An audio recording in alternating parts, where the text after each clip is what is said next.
Prise 7.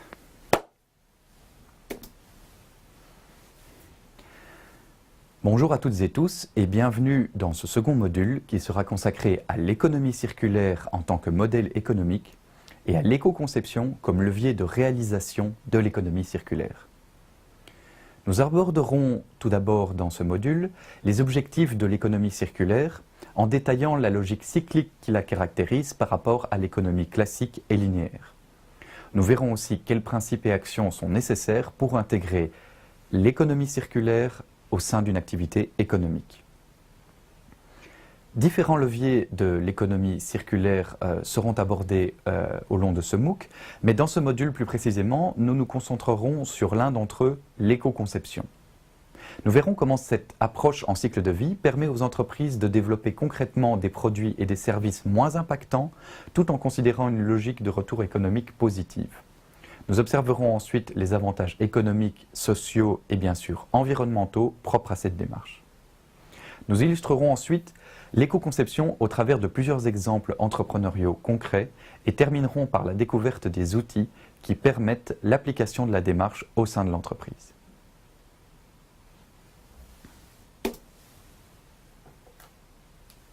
Prise 9.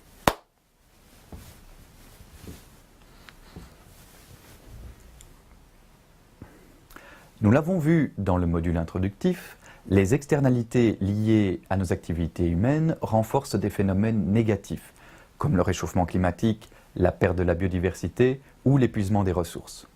Ce qui affecte notre intégrité en tant qu'individu et société, mais entraîne également des risques pour la pérennité des activités économiques des entreprises. Citons parmi ces risques des pertes financières liées à la raréfaction des ressources et à la hausse des coûts de matière et d'énergie.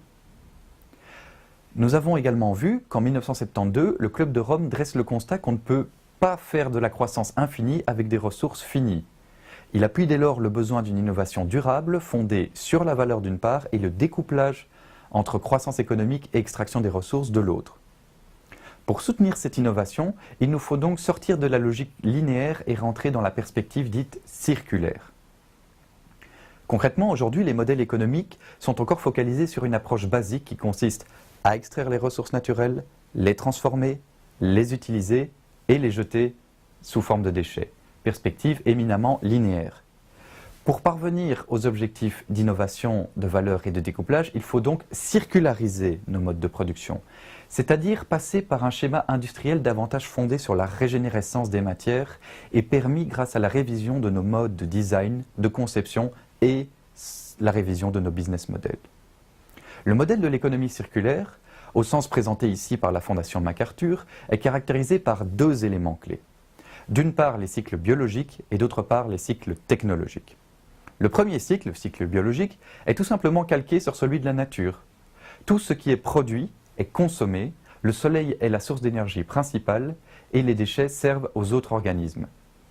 Ce cycle nous invite dès lors à concevoir et produire des produits et services composés avec un maximum de matériaux biodégradables, fonctionnant aux énergies renouvelables et capables d'être réinjectés sainement dans les cycles naturels de dégradation. Pour les produits et services plus technologiques, l'économie circulaire prévoit un autre cycle où les produits et services seraient conçus de manière à pouvoir retourner plus facilement dans le processus de conception ou de production au moyen de ce que l'on appelle des boucles vertueuses. Première boucle, la maintenance, afin de prévenir la fin de vie et la mise en déchet. Vient ensuite celle du réemploi. Beaucoup de produits et services aujourd'hui ne sont pas exploités au maximum tout simplement parce qu'une nouvelle version les a rendus désuets aux yeux des consommateurs.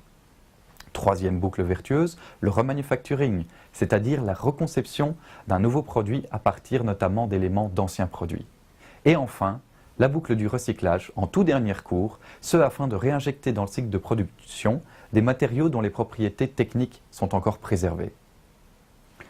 Le résultat principal de ce modèle de l'économie circulaire est finalement d'éviter la production de déchets ultimes en maximisant la durée de vie des composants et en prévoyant des scénarios de prolongement garantissant la qualité. Ainsi, pour faire de l'économie circulaire en entreprise, il importe de pouvoir concevoir des produits et des services résilients, c'est-à-dire réparables, capables de tenir dans le temps, sans obsolescence programmée, adaptés aux changements futurs et recyclables, voire biodégradables. Pour rester aussi cohérent avec les cycles biologiques, le modèle suggère une utilisation plus importante des énergies renouvelables par les entreprises, et ce au détriment des ressources fossiles et des techniques polluantes. Pour souder la durabilité du modèle, un point important est également de faire du consommateur un utilisateur, c'est-à-dire de lui proposer des systèmes axés davantage sur la fonctionnalité des biens proposés plutôt que sur leur simple possession. Toutes ces réalisations induites par l'économie circulaire peuvent être appuyées par différents modèles et démarches. L'écologie industrielle pour le réemploi des déchets comme ressource, l'économie collaborative pour le renforcement du réemploi, l'économie de la fonctionnalité pour le changement d'une logique de consommation vers une logique d'utilisation. Tous ces nouveaux mécanismes de fonctionnement économique durable seront abordés dans les modules qui suivent. Dans la suite de celui qui nous occupe, nous aborderons une démarche spécifiquement orientée sur l'amélioration du cycle de vie des produits et des services, l'éco-conception. A tout de suite donc pour aborder cette démarche.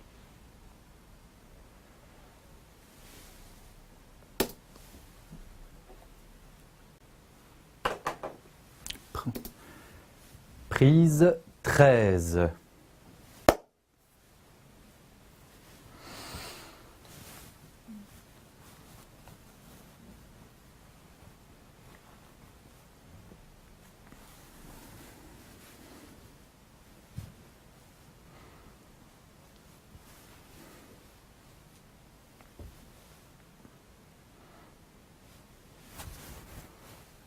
Alors premièrement, qu'est-ce que l'éco-conception ? L'éco-conception, c'est une démarche environnementale qui vise à répondre à la problématique de l'économie circulaire en proposant aux entreprises qui conçoivent des produits ou des services une vision globale des enjeux liés à la conception de ces produits et services. Considérons ensemble, pour illustrer cette démarche, un produit, comme une chaise par exemple. Cette dernière a besoin de matières premières pour exister. Il y a donc une activité d'extraction, ce qui génère des émissions et un épuisement progressif des ressources. Vient ensuite l'étape de transformation, où le produit est assemblé et construit avec différents éléments matériels et techniques, ce qui entraîne une consommation énergétique et également des émissions directes. Du fournisseur au fabricant, du fabricant au vendeur et du vendeur au client, le transport et la logistique sont également des étapes essentielles dans le cycle de vie.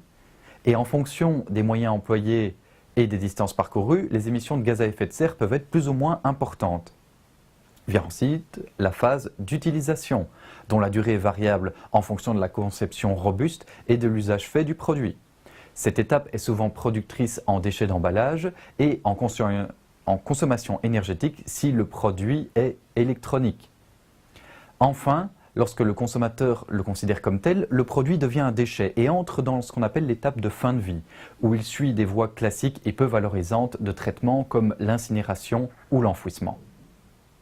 Ce que propose l'éco-conception, c'est de prendre en compte l'ensemble des impacts environnementaux, que ce soit sur l'eau, l'air, le sol, en ce qui concerne l'énergie, les matières premières ou les déchets, et ce, tout au long des différentes étapes du cycle de vie du produit ou du service, donc de l'extraction des matières premières jusqu'à la fin de vie. Et de travailler avec ces informations à la réduction concrète des impacts, tout en conservant la qualité d'usage du produit ou du service, voire en l'améliorant. Il s'agit donc d'une démarche multi-étapes et multi-critères qui tient compte des différents types d'impacts pouvant intervenir tout au long du cycle de vie des produits ou des services. Les avantages de cette démarche sont nombreux. Avantage environnemental bien sûr, puisque 80% des impacts environnementaux liés à la conception sont déterminés dès le début du cycle de développement d'un produit. Faire de l'éco-conception, c'est donc pouvoir travailler sur ces 80%. Argument économique ensuite, puisqu'une meilleure maîtrise de la conception de produits et de services a pour effet d'optimiser les activités et diminuer les coûts y afférents, notamment les coûts énergétiques et ceux des matières premières. La réglementation environnementale évoluant, l'éco-conception permet également d'anticiper de potentielles futures contraintes réglementaires et ainsi de les éviter. Les produits éco-conçus permettent également de mieux rencontrer les nouvelles attentes des consommateurs, attentes qui évoluent au profit d'une intégration de plus en plus importante des aspects environnementaux. L'éco-conception favorise également les relations en amont et accentue la possibilité d'être choisi comme fournisseur au sein de nouveaux marchés. L'éco-conception met également en avant l'importance de l'innovation en associant les différentes compétences au sein de l'entreprise, marketing, technique, achat, direction. Et enfin, l'éco-conception améliore considérablement l'image de l'entreprise, mais sans faire de greenwashing et assoit sa notoriété en tant que telle sur le marché. Ces avantages sont, vous le constatez, extrêmement nombreux et posent l'éco-conception comme une réponse adaptée à un contexte marqué par l'urgence environnementale et une conjoncture économique difficile. Avant d'aller plus loin, un mot sur l'éco-conception de service. Vous vous posez peut-être la question de savoir comment les activités de service, dont la nature économique peut être considérée comme plus immatérielle que les autres secteurs primaires et secondaires actifs dans la production, comment ces activités de service peuvent être incluses dans des systèmes d'économie circulaire ou d'éco-conception. Car on a plus facile à travailler sur l'amélioration des aspects physiques d'un produit, comme une voiture, une ampoule, une brosse à dents, que sur les caractères immatériels d'un service de nettoyage, de traiteur ou d'IT. De fait, on pense à une société de service comme étant quasi immatérielle comparée aux grandes activités industrielles, mais pourtant, le secteur tertiaire a aussi besoin de ressources. Ces dernières, avant d'être utilisées par les services, sont d'ailleurs bien souvent transformées dans des processus, alourdissant ainsi davantage le bilan environnemental. Et c'est jusqu'à 70% des émissions de gaz à effet de serre d'une entreprise qui sont des émissions dites indirectes. Celles-ci sont donc émises au moment de la fabrication des matières premières, lors de leur transport, lors du déplacement des salariés vers l'entreprise ou au moment de l'utilisation des produits. Ainsi, limiter le bilan aux émissions directes émises pendant une activité de service équivaut à ne s'intéresser qu'à un tiers des émissions. Ce point d'intention clarifié, comment mettre en place une démarche d'éco-conception? Eh bien, il faut noter qu'il n'existe pas de méthodologie standard. Cette méthodologie dépend éminemment des besoins de l'entreprise, du produit ou du service étudié, ainsi que des outils choisis. On peut cependant synthétiser l'intégration des aspects environnementaux dans la conception d'un produit ou d'un service en 4 étapes, voire 5. Première étape, l'identification des besoins de l'entreprise. Il s'agit d'une phase de prise d'information maximum sur l'entreprise et le produit ou le service qu'elle souhaite éco-concevoir ou reconcevoir. Où se situe l'entreprise au niveau de l'intégration de l'environnement? Quels sont ses souhaits vis-à-vis de la nouvelle démarche? Quelle législation concerne le produit ou le service? Il s'agit là donc de données brutes et qui serviront dans les étapes suivantes. Seconde étape, l'évaluation environnementale du produit ou du service. Cette étape consiste à décrire le cycle de vie complet du produit ou du service en identifiant tous les flux entrants et sortants à chaque étape de son cycle de vie. L'ensemble des données récoltées sont ensuite évaluées avec un degré de précision qui dépend du type d'évaluation environnementale choisi. Ça peut être du qualitatif ou du quantitatif. Les résultats qualitatifs ou quantitatifs donc sont selon le degré de précision choisi, permettent de mettre en avant les faiblesses et les points forts du système analysé et quelles étapes sont les plus impactantes. Troisième étape, en fonction des résultats, on définit une ou plusieurs stratégies d'éco-conception et l'on cherche les pistes concrètes visant à diminuer significativement les impacts négatifs. L'entreprise peut effectuer cela seule ou accompagnée par des organismes ou des sociétés de consultance dédiées. Dernière étape, celle qui consiste à intégrer concrètement les stratégies définies en les priorisant en vue d'opérer des changements les plus significatifs. Il existe de nombreuses aides financières directes comme des subsides qui permettent la mise en place concrète de ces pistes d'amélioration. Enfin, dans certains cas, et en fonction des moyens et du temps, une dernière étape d'évaluation environnementale permet d'observer si les diminutions des impacts sont effectives et s'il est nécessaire d'adopter des améliorations au processus.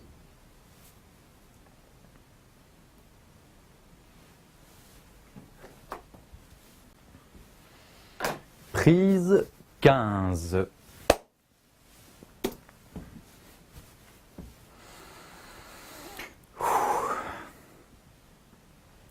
Illustrons la démarche d'éco-conception au moyen de 2 exemples, l'un de produit et l'autre de service.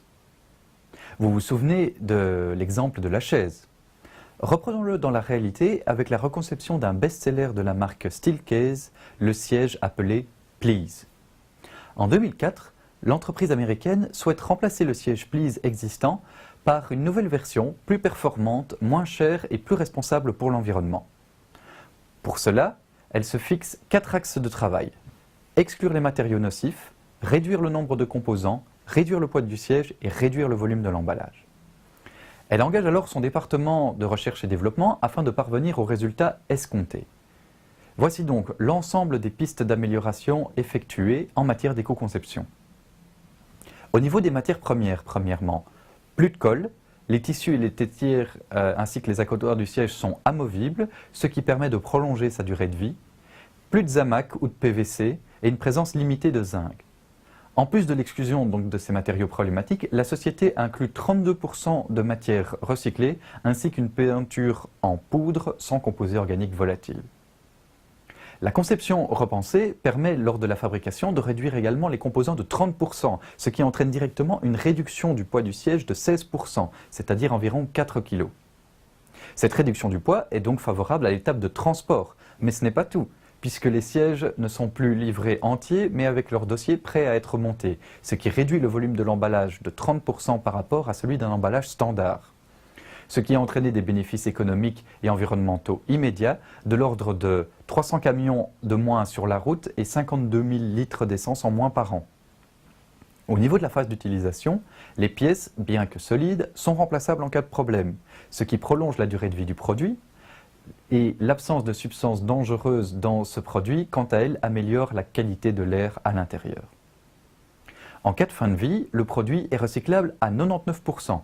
Tous les éléments sont séparables et ceux de plus de 50 grammes sont clairement identifiés pour simplifier leur tri et leur recyclage. Au final, nous avons là un produit bien conçu dont la reconception a amené à une réduction importante de l'impact environnemental tout au long du cycle de vie.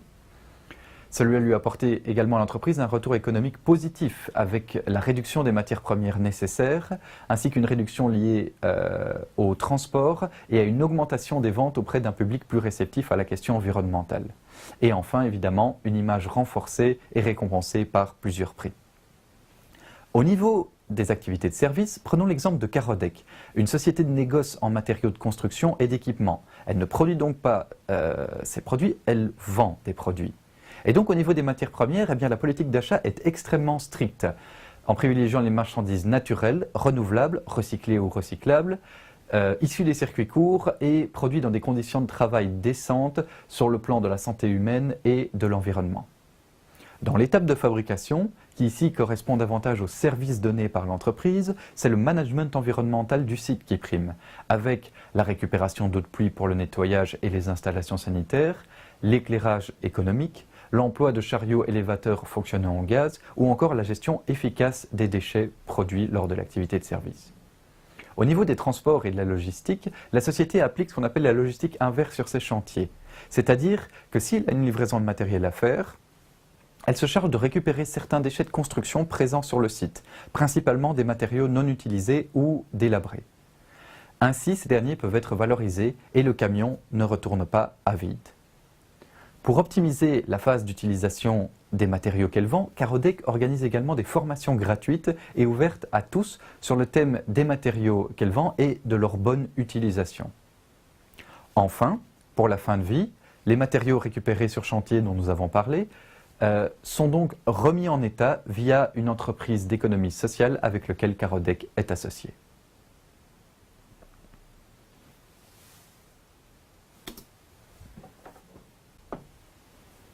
Prise 19.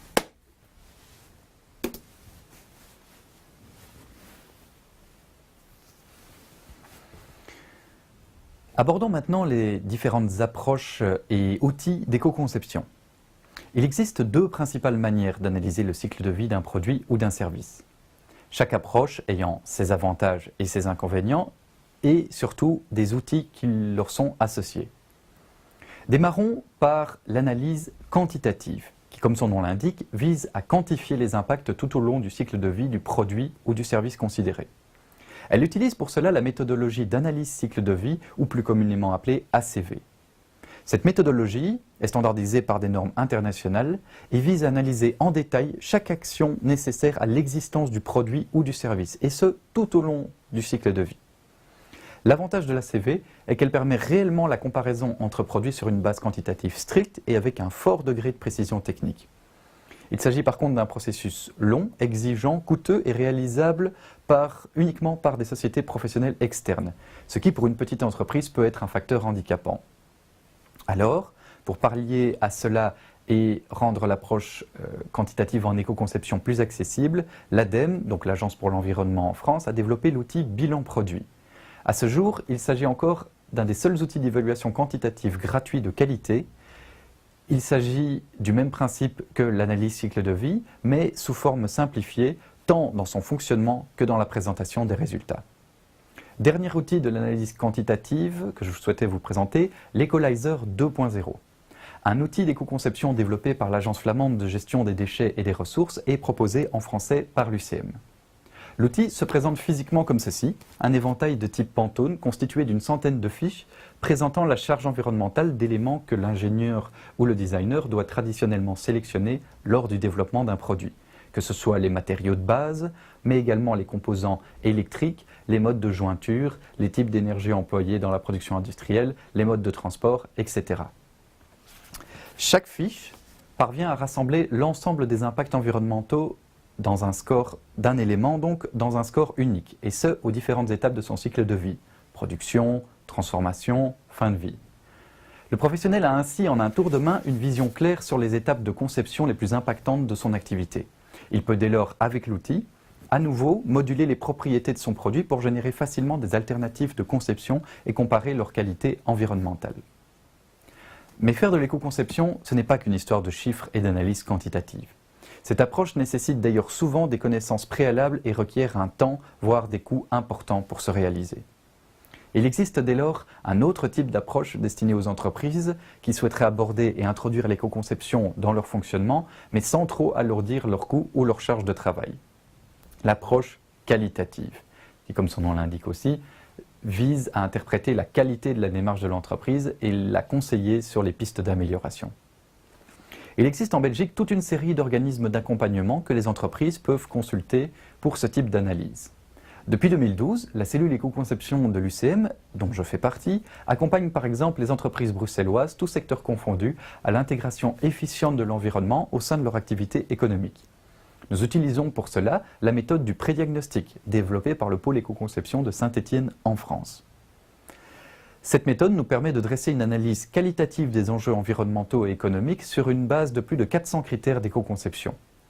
Ce qui nous permet ensuite, avec notre expertise bien sûr, d'établir une série de recommandations personnalisées en vue de réduire les impacts les plus significatifs de l'entreprise. L'accompagnement comprend également un screening des différentes personnes ressources et aides financières adaptées aux besoins de l'entreprise, ce que l'analyse quantitative ne prévoit généralement pas ou peu. Prise 22.